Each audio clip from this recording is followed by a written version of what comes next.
Bien-aimés dans les Seigneurs, je vais passer les messages récits de la part de notre Seigneur Jésus-Christ. La première vision a été récite le 22 mars. La nuit, pendant que je dormais, le Seigneur Jésus-Christ m'a fait grâce. J'ai réussi le visite de notre Créateur, le visite de notre Seigneur Jésus-Christ de Nazareth. Mais il n'était pas venu seul, il était avec deux apôtres. Il était venu avec l'apôtre Jean et l'apôtre Philippe. Mais en fait, c'était d'abord avant par rapport à l'alliance dont il a faite avec moi, par rapport au ministère dont il m'a appelé. J'étais tellement ému. Et je ne croyais pas, je ne savais pas qu'un jour le Seigneur pourrait me faire grâce d'être avec lui et les apôtres. J'ai vu l'apôtre Jean, j'ai vu l'apôtre Philippe et j'ai assisté aux certains miracles que le Seigneur opérait au même moment. Mais je vais juste passer les messages sur ce qui concerne le peuple de Dieu. L'autre, ça me concernait par rapport à l'alliance dont il a faite avec moi et au ministère auquel il m'a appelé. Pendant que nous étions avec le Seigneur Jésus-Christ, avec l'apôtre Jean et l'apôtre Philippe, nous nous sommes retrouvés en Russie. Nous nous sommes retrouvés en Russie par rapport à ce que l'Esprit de Dieu m'avait fait comprendre sur notre visite en Russie. C'était par rapport à la guerre qui se passe en Ukraine. Pour la deuxième fois, je sais que j'avais passé la première révélation sur la guerre. C'est ce que le Seigneur m'avait parlé. Par rapport à ça, on a l'exemple de Moïse et Pharaon. Quand le Seigneur avait envoyé Moïse auprès des pharaons, il avait dit à Moïse, nous pouvons lire dans Exode 7, 13,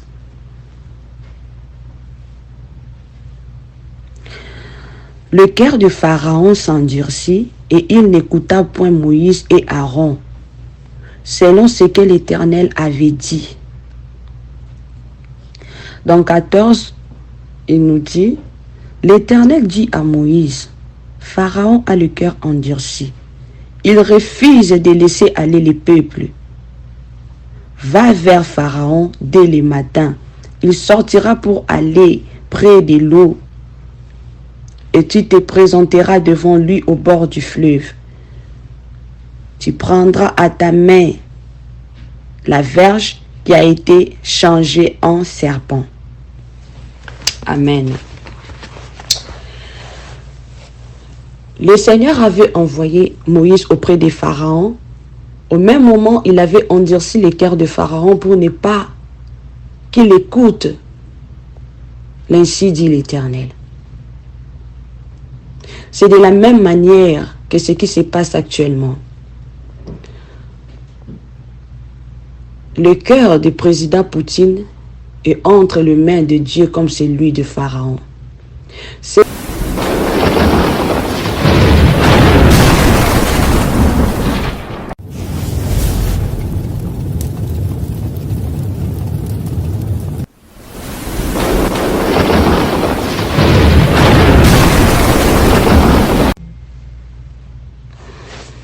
Shalom, shalom, shalom, shalom, shalom, peuple de Dieu. Shalom, shalom, shalom, enfant de Dieu.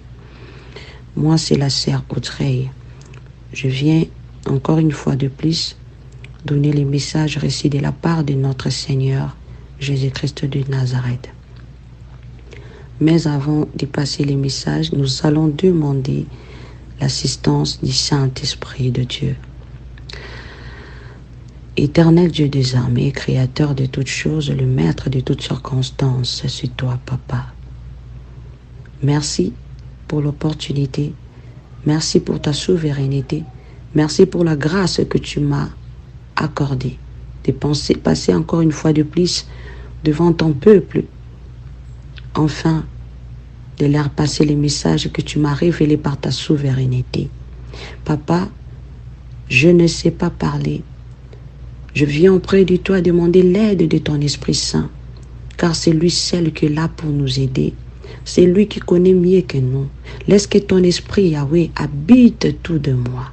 Que ton esprit habite mes pensées, qu'il habite ma bouche, qu'il habite mon corps, mon esprit. Et que moi, tout ce qui est en moi, tout ce qui est de la chair, c'est taise en moi et que ton Esprit Saint prenne le dessus. Que je ne dise que ce que tu m'as révélé et montré, Yahweh. Que ton Esprit me donne la révélation de l'authenticité de toutes les révélations données au Seigneur que je vais passer à ton peuple. Père éternel, et couvre-moi par ton sang précieux. Couvre ton peuple aussi par ton sang précieux. Partout où l'ennemi s'élèvera, Yahweh, qu'il te croise sur notre chemin. Fais en sorte que Yahweh, ceux qui entendront ces messages, leur mettent en pratique pour Seigneur mon Dieu, pour leur vie. Oh Papa, manifeste-toi. Prends le contrôle et que ta présence, Yahweh, règne au milieu de nous. Parce que tu es Seigneur et tu es Dieu. J'ai ainsi prié dans le nom puissant de notre Seigneur Jésus-Christ de Nazareth, avec action de grâce. Et nous disons Amen, Amen, Amen, Amen. Bien-aimés dans les Seigneurs, je vais passer les messages reçus de la part de notre Seigneur Jésus-Christ. La première vision a été reçue le 22 mars, la nuit pendant que je dormais. Le Seigneur Jésus-Christ m'a fait grâce. J'ai reçu la visite de notre Créateur, la visite de notre Seigneur Jésus-Christ de Nazareth. Mais il n'était pas venu seul, il était avec deux apôtres. Il était venu avec l'apôtre Jean et l'apôtre Philippe. Mais en fait, c'était d'abord avant par rapport à l'alliance dont il a faite avec moi, par rapport au ministère dont il m'a appelé. J'étais tellement ému et je ne croyais pas, je ne savais pas qu'un jour le Seigneur pourrait me faire grâce d'être avec lui et les apôtres.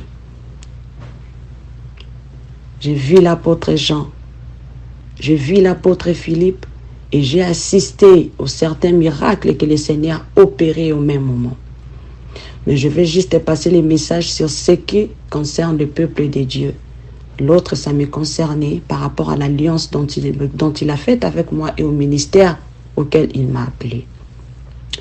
Pendant que nous étions avec le Seigneur Jésus-Christ, avec l'apôtre Jean et l'apôtre Philippe, nous nous sommes retrouvés en Russie. Nous nous sommes retrouvés en Russie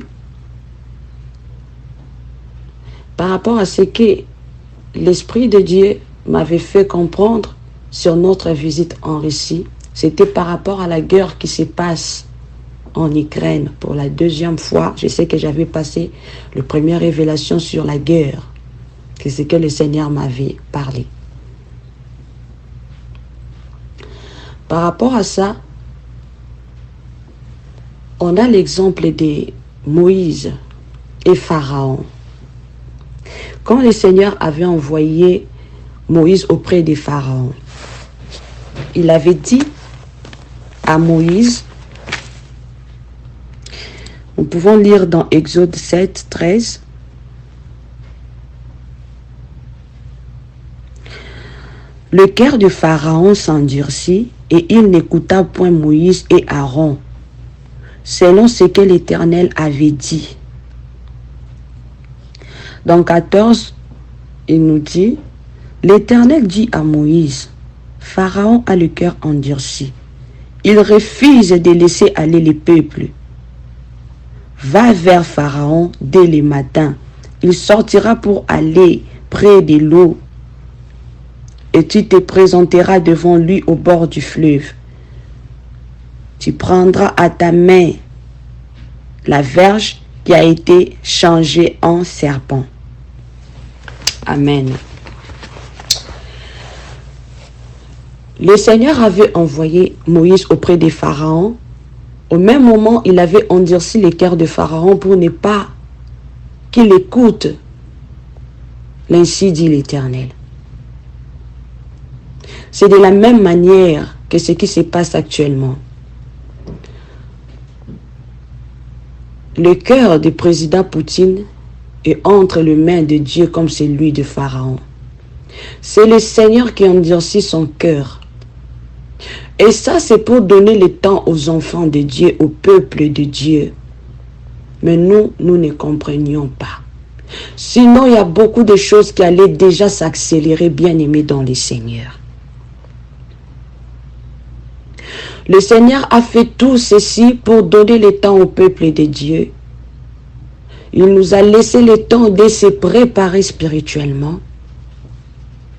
Il nous a laissé le temps de les chercher afin que nous préparions notre marche envers lui, car il est déjà devant la porte. Profitons de ce temps, car ce n'est plus pour longtemps. Profitons de ce temps, bien-aimés. Répentons-nous, cherchons Dieu en vérité. Marchons dans la sanctification, la repentance de chaque jour, chaque seconde, chaque minute qui passe. Car d'une manière ou d'une autre, nous péchons. C'est comme le Seigneur m'avait donné à la première révélation, c'est quelque chose de spirituel. Ce n'est pas physique, bien-aimé.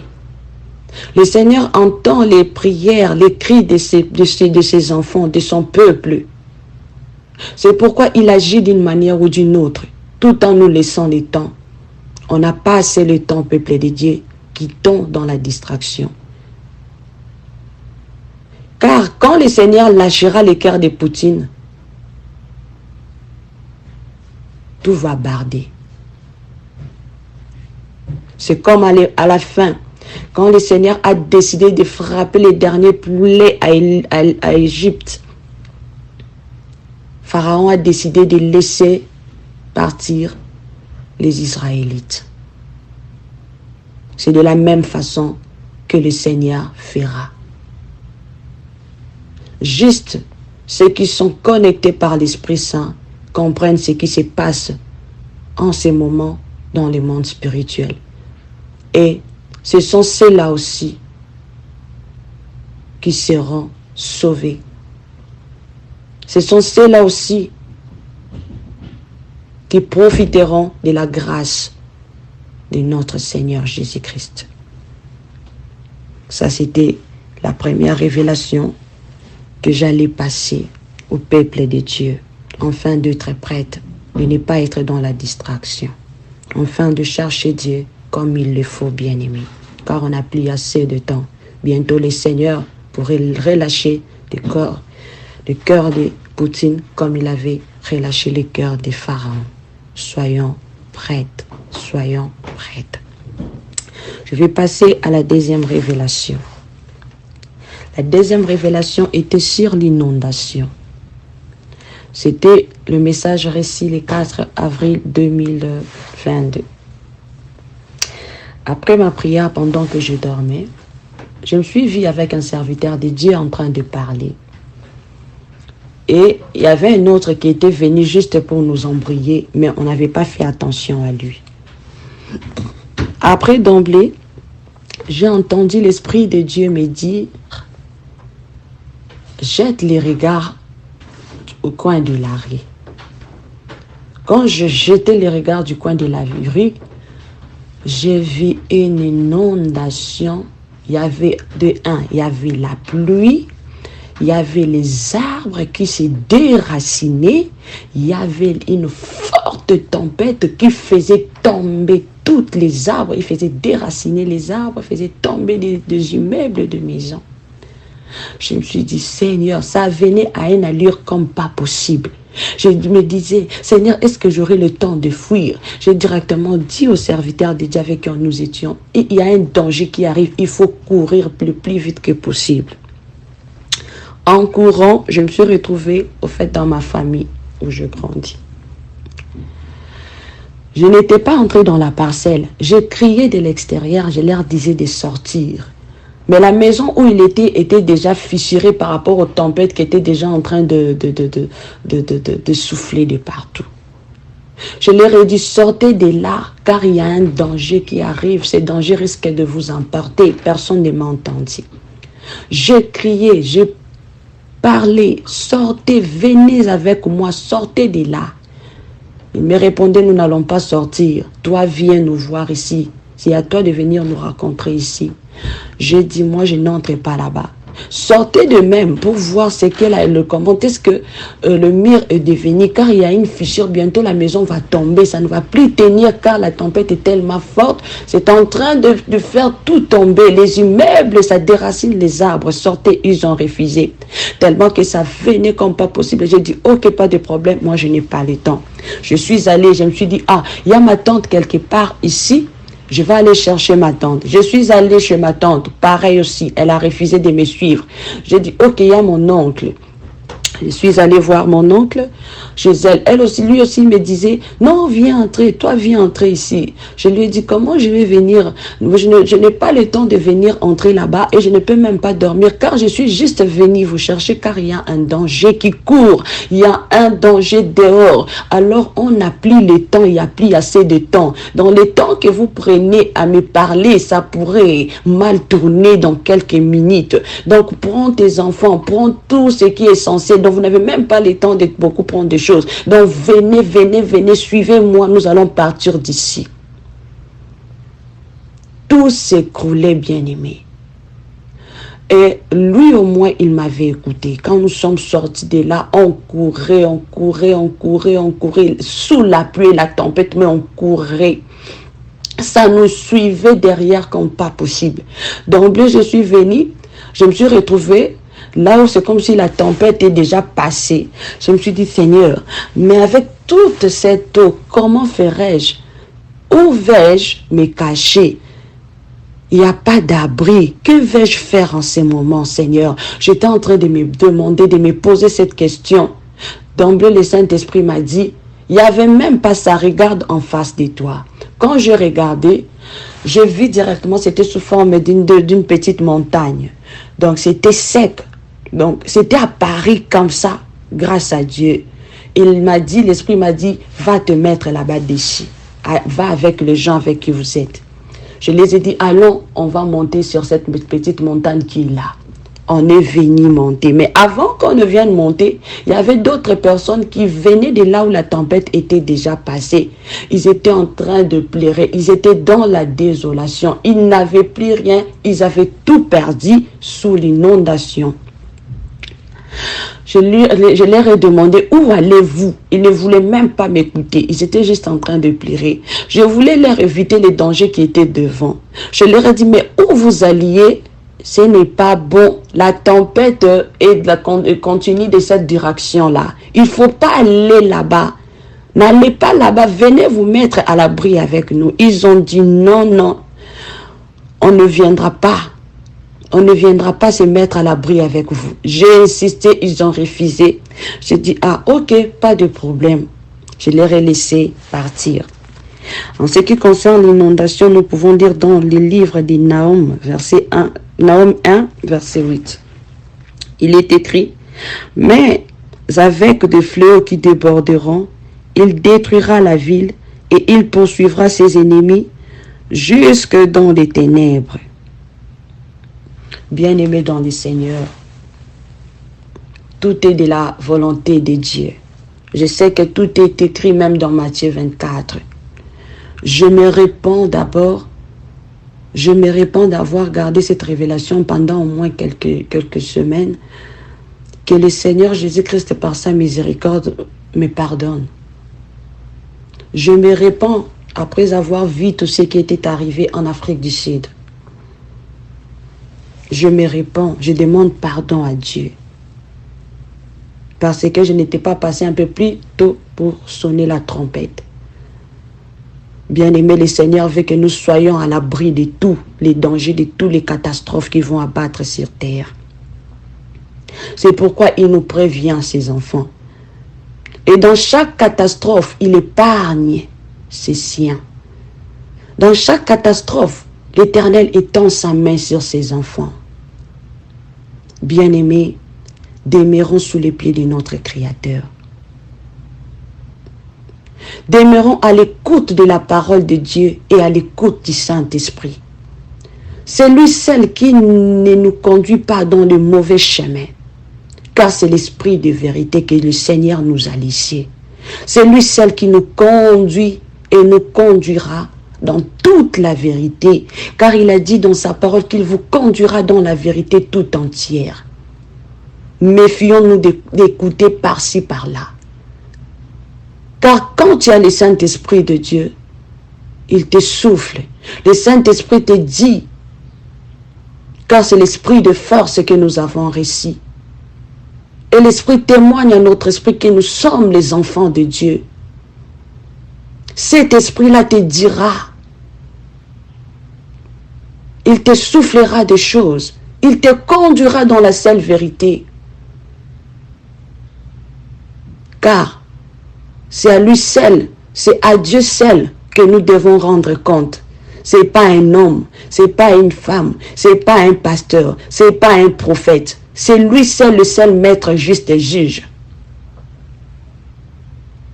Demeurons à l'écoute de la parole de notre Seigneur, car notre Yahweh nous aime tellement. C'est pourquoi il nous révèle ces choses et il est là pour nous garder, pour nous protéger de toutes les fléaux, de toutes les attaques de l'ennemi. Il nous donne la victoire, car on est plus que victorieuse, on est plus que vainqueur, avec comme maître le seul et l'unique, le Seigneur Jésus-Christ de Nazareth.